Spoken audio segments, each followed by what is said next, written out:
welcome back to my channel. So last year was a weird planner year for a lot of people just because life kind of came to a standstill for a lot of folks due to the quarantine and the pandemic.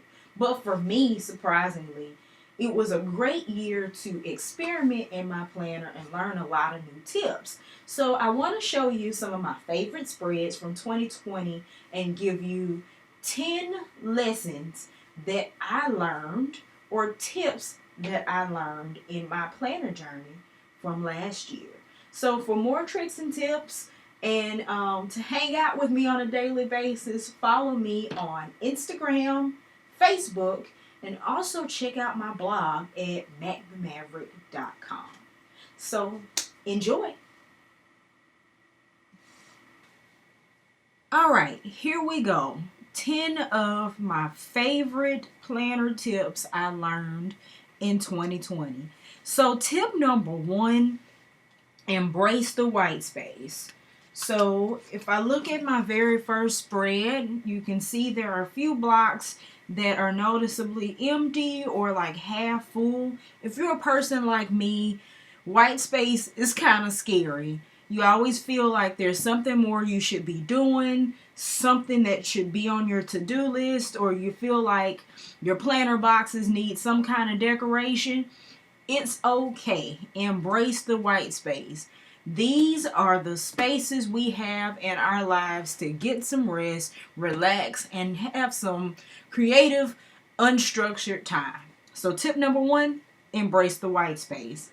Tip number 2, I am a big happy planner girl, and they kind of give us the shaft on the accessories. There aren't a whole lot of dedicated big books, so you have to kind of make do with the classic stickers.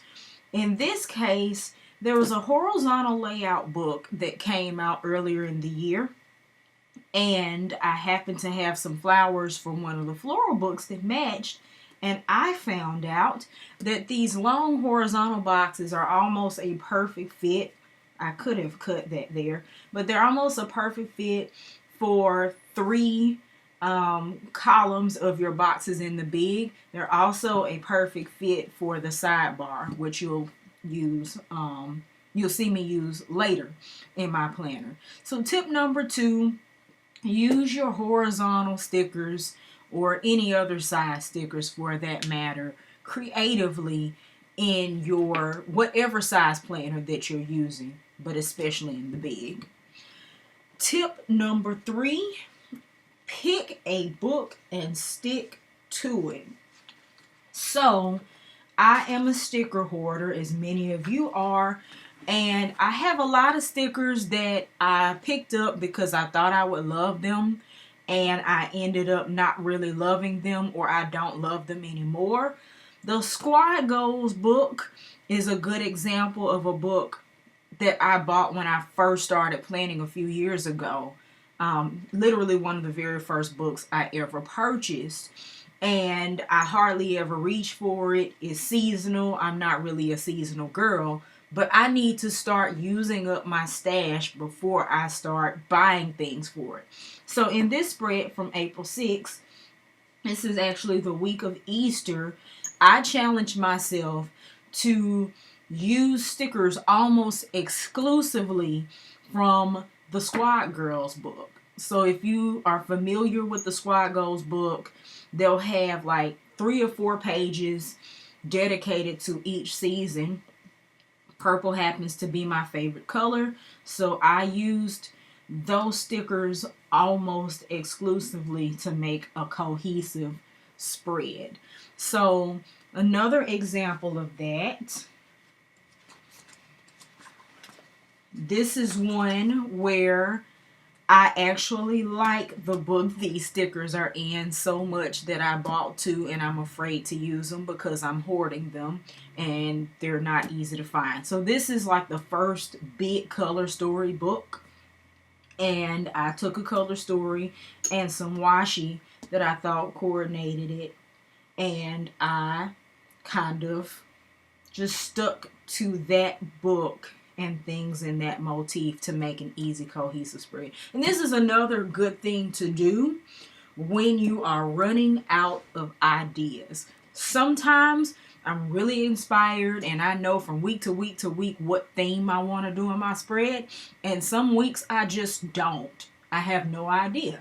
So it's easy to just take a book and say, I'm going to challenge myself to use these stickers.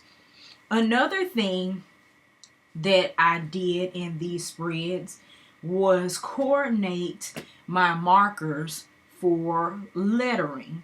I'm trying to get into lettering. So tip number 4, use markers in your spread. Let's look at March 23rd. This is a spread that was inspired by the Pastel Tropics book. I used some washi that kind of reminded me of leopard print and some of my Pastel Tropic stickers. But I also tried to make use of coordinating markers and pens in that same color family. This is a good tip if you don't have a lot of stickers or you're not trying to invest in a lot of them. Let's say you've got one book and you're trying to kind of hold on to it. Use some stickers, but also use your markers. You can make big caps, you can do headings, and other little flourishes. You can do bullet points with your markers like I did here, to fill in those gaps and also add some personality to your spread. Everybody's going to have the same stickers eventually, but nobody's going to have your handwriting. So that's tip number 4. Use markers and pens to add life to your spreads. So tip number 5 is the April currently page. This is probably the first and only currently page I have ever really done, and it's very special to me because April the 1st is when I quit my corporate job. So this marked the end of an era and the beginning of an era for me. But one thing you can do with currently pages is kind of build a Bujo style layout. You've got this whole section in here that is bulleted. You can take lines and divide it up into sections.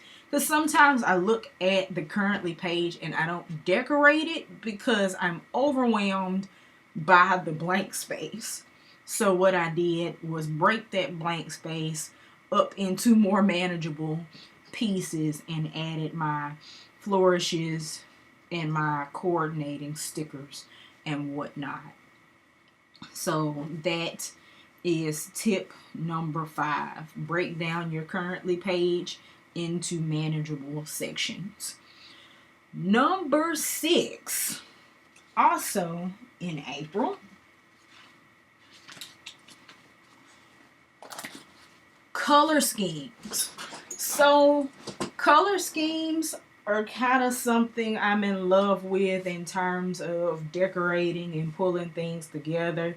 But I also realize that that may not be something natural for everyone. So an easy formula to pull together a color scheme for your spread or for your clothes or for anything else, a neutral plus a color plus a metallic is a color scheme. So in this case, my neutrals are black and white. My colors are pinks and mauves and dusty roses, things in that family. So another thing about me, pink is my least favorite color, but I love this spread because I love the cherry blossoms. So anyway, black and white is my neutral. The pinks and roses and such are my color, and gold is my metallic, and voila, you have a clean cohesive color scheme. And it makes it easier when you sit down to plan, because instead of just throwing all your books out there and all your markers and all your washi, you can go in and zone in on all your stickers that are black and white. You can zone in on all your stickers that are this color. I can pull out every marker I have that's in that color scheme or whatever, and just kind of build my spread and focus on that. It makes things go so much faster when you have some sort of focused objective with your colors. So number 6, neutral plus color plus metallic is a color scheme. Okay, tip number 7 is also for those of us who are sticker hoarders. So one thing I don't like using a lot of is big elements. A, because they're so pretty that I don't want to use them. But B, because I'm also a functional planner and I don't want to plan my way out of my white space. So what you can do is focus on using up the rest of your stickers and saving the big elements like your giant flowers and your giant quotes for the weeks when you do have white space to fill in. You can also cut your stickers and like add them to the sides of other boxes and things for embellishments. But one great way to use them is to save them for your white space. What I tend to do in my planning as a bonus tip, I will plan the first half of my week and then plan the second one in the middle half, because most of the time I don't know what I'm doing on this page in terms of my life until Wednesday. So a lot of times I will plan my functional elements and then add the rest of my decor last. And if I end up with giant white space, I'll fill it in that way. So this was a spread I really liked from June, August. This is another example. So I ended up with a lot of white space Monday and Tuesday of this week, and at the end of the day on Sunday. So I used a giant sticker and layered a quote with it to make a cohesive element to fill in that space. So tip number 7, save big elements for white space. Tip number 8, I recommend for those of us who are balling on a budget or low on space, whatever the case may be, and you want to save money. Use paper, stickers, washi, and other accessories that coordinate from the same collection. So I had a sticker book that was black, white, and yellow from Hobby Lobby. And this is especially true of the craft stores. Hobby Lobby, Michael's, Joann, that might have their own proprietary brands of things. If you see a sticker pack in Hobby Lobby from the paper studio, there's a good chance that there's going to be some matching paper and some matching washi that goes with it. So this sticker book I think was like $5, and I punched paper from a 25-cent sheet of scrapbook paper to coordinate within my spread. Park Lane Paper is also one of my favorite brands of washi. So they definitely make matching paper. They definitely make other matching embellishments. I think they have like washi petals now. But you can easily coordinate and know you have a spread easily. Also another tip that you can rely on when you're running out of ideas. So tip number 8, use coordinating accessories from the store brands. Tip number 9 is one of my favorites. Also a very good budget planner tip, stamps. So, quick story, before I got into planning, or kind of how I got into decorative planning, I had thought I wanted to scrapbook for a while, and that became daunting and I quit. So I took all those supplies and started making cards. And I eventually fell out of favor with that. But I learned a lot of paper crafting and media techniques like stamping from card making. So stamps can run you anywhere from $1 or to like $10 or $12 for a pack or for a giant sticker. Ink pads, once you buy them, you have them until they run dry, much like the stamps. So you might make, a $3 or $4 investment that you have indefinitely. Whereas if you use a sticker, once you use that sticker, it's gone. So if you are on a budget and you're not trying to buy a whole lot of stickers and washi and things, stamping is the way to go. So here was my first time using stamps. This year I built kind of a polka dot background and added other polka dots and round elements to make my spread. And then in November, I challenged myself to incorporate stamps into every spread that month. And here, that's like $1 ladybug stamp with some $2 yellow, black, and red ink pads and some markers. And that's the majority of my spread. I used the Happy Planner list stencil to make my little dots here to coordinate with the dot theme, and some masking techniques to be able to make my ladybugs fit where I wanted them to go. And that was my spread. The next week, I tried my hand at printing directly onto my paper for the first time. I printed this poem and an empty flower and colored it in with some markers. That was free. And then I used my stamps to build up a background. I printed the founders of my sorority that week and matted them on some, tinted construction paper, and used my capital chic stickers, which were very inexpensive. And I think this spread came out really beautiful for a very minimal amount of money. Very minimal. This was an inexpensive stamp. And I got some stickers. Out of the Big Joanne Mega Book, they're also in the Happy Quotes book with the glasses as inspiration.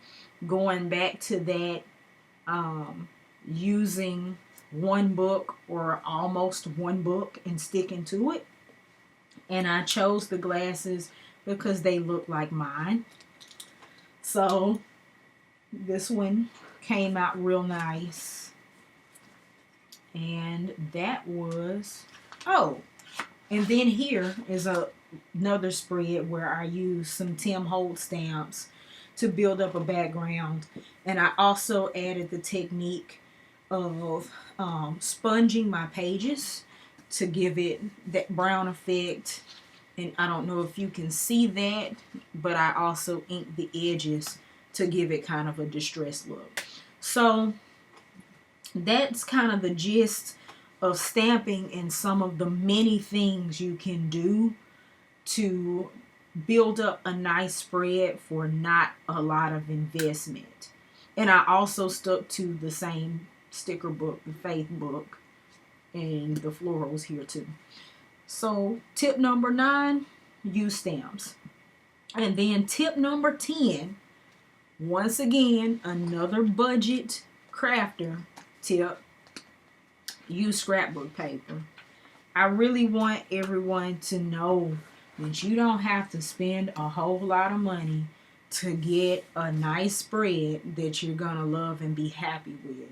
So this is a 25-cent piece of scrapbook paper that I got from Hobby Lobby, and I just punched it and made my background. You could easily cut it out and do the same thing.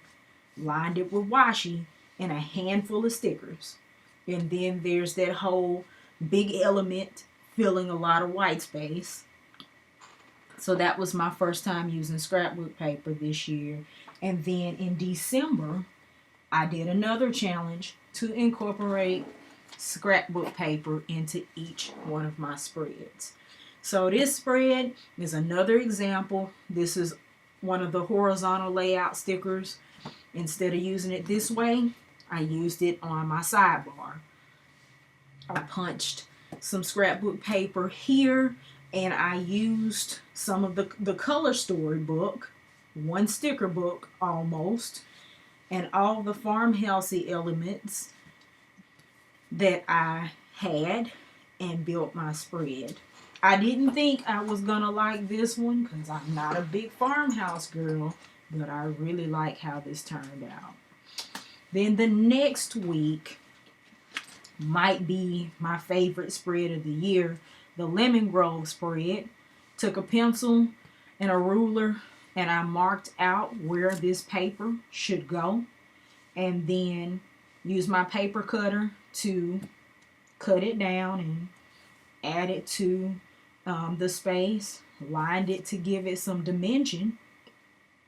And then there's a book of stickers that I first got. It might have been my very first sticker book that I ended up not liking the colors in, but it's one of the only sticker books that has green stickers.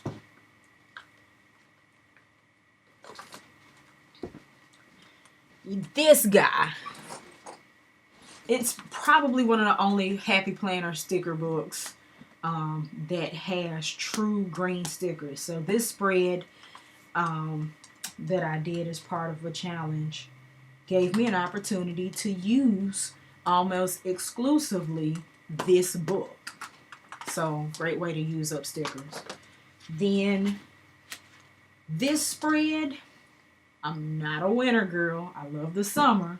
But I literally used scraps of scrapbook paper to build up a background here.